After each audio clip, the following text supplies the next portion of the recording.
Good morning, everyone. Welcome. Welcome to all the people here in person and all the people watching the live stream. We're very happy to have all of you here. Before I start talking about Andy, a few thank yous for the event today. First of all, I'd like to thank Karen Block for putting together the program with Andy, along with help from Anita to get everything flowing into the great program we have today. I'd like to thank Caroline Furman for all of the logistics for today and making sure that you guys have everything you need and are comfortable all day. I'd like to thank all of the speakers. We have a lot of speakers today.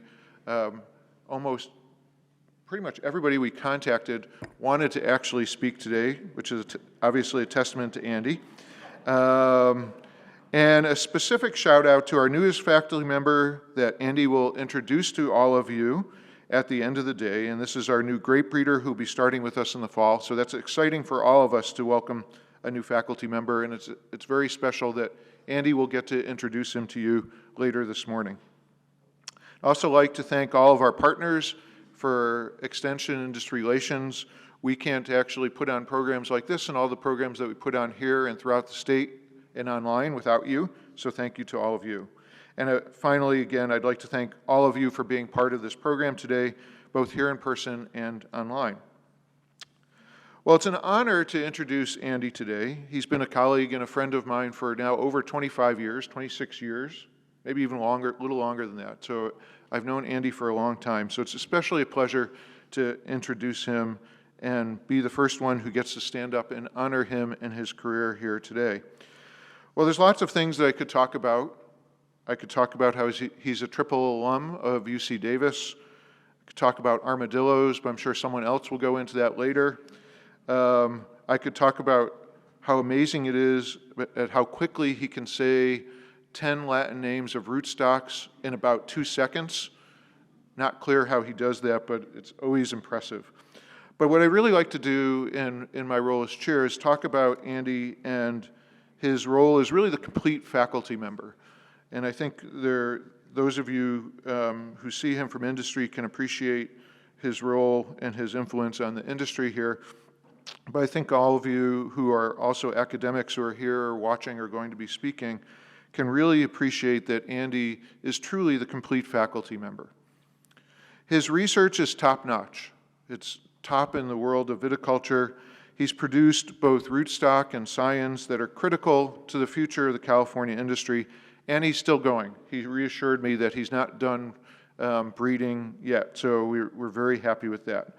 The impact of his work is going to be evident not only now, but for years to come, probably generations to come in the industry. And in doing all of this research, he's trained so many graduate students that have become leaders in the industry, leaders in academia, and extension, part of academia, that really not only will help the industry now, but for years and years to come. And you'll hear from many of those people today. It's clear that Andy is an excellent mentor because so many of his former students wanted to talk to you today about his career. For teaching, generations of viticulture and enology students have learned really a good part of their viticulture from Andy.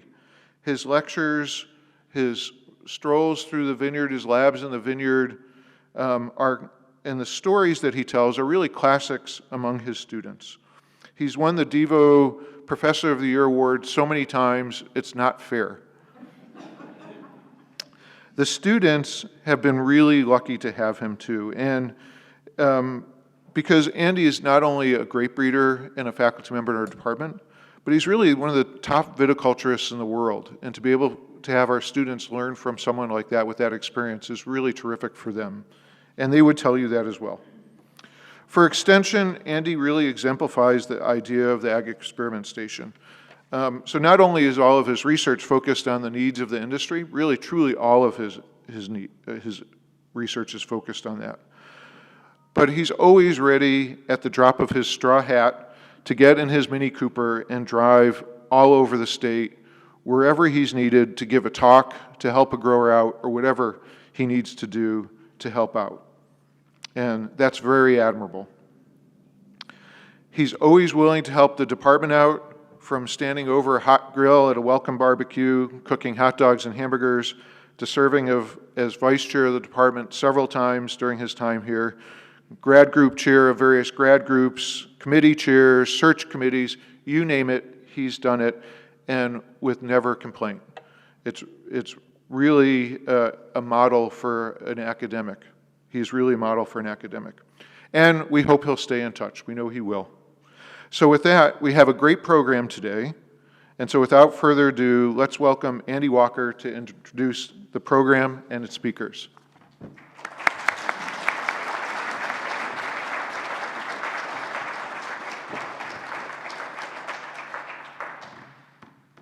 Good morning.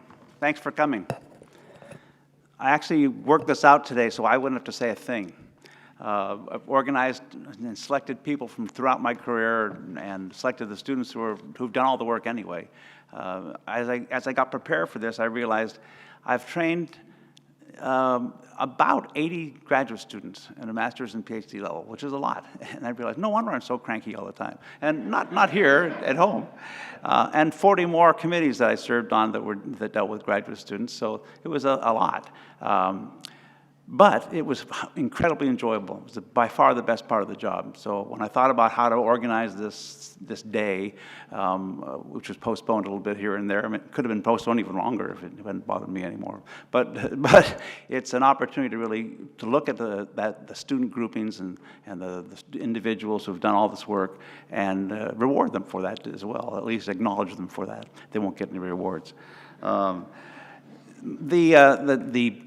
The cycle of graduate students started with Vladislava Zagorczyk, which I'm only telling you that because I remember her name, and it took me about a year to pronounce it correctly, which is probably still not correctly pronounced. And Wajid did a master's with me, and then she went off to Las Vegas and became a chiropractor.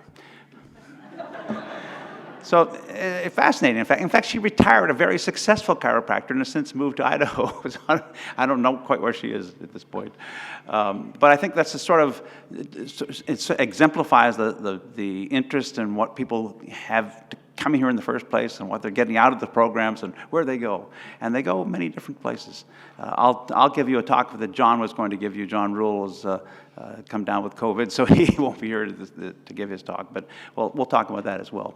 And really, I hoped that a lot of the people here, and I think they are because I can see all their faces, know each other and have worked with each other and went through the lab in one way or the other as well.